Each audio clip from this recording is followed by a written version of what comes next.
సిస్టంలో కూడా కొన్ని లూప్ హోల్స్ని పట్టుకొని కొంతమంది దాన్ని మిస్యూజ్ చేస్తూ ఉంటారు.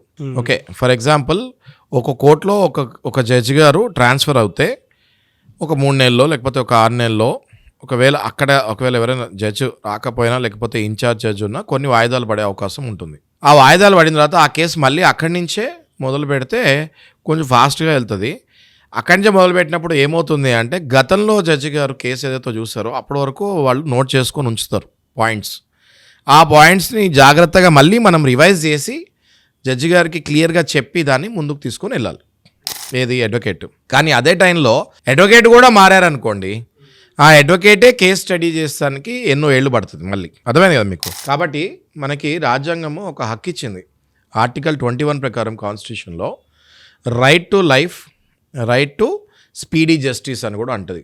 ఇంకోటి ఏమంటుందండి, justice delayed is justice denied అంటుంది. అంటే ఒకవేళ మీకు జడ్జిమెంట్ లేట్ వచ్చింది అంటే అది రానట్టే లెక్క. కొన్ని కేసులు జనాలు చచ్చిపోతారు కూడా, ఆ తర్వాత జడ్జిమెంట్ వస్తుంది. అప్పుడు మన జడ్జిమెంట్ రానట్టే కదా అది. అవును. సో దీనికి ఏం చేయాలంటే ఇమీడియట్గా చాలామంది సామాన్యులు తెలుసుకోవాల్సిన విషయం ఏంటి అంటే, మీ కేసు ఏళ్ల తరబడి ఎక్కడేసిన గొంగలి అక్కడే ఉంటే మీరు వెంటనే హైకోర్టుకి వెళ్ళి ఒక రిట్ పిటిషన్ వేయచ్చు. నా కేసుని స్పీడీగా చేయండి అని చెప్పి ఒక రిట్ పిటిషను హైకోర్టులో ఇమీడియట్గా వేయచ్చు అండర్ కాన్స్టిట్యూషన్ ఆర్టికల్ 21.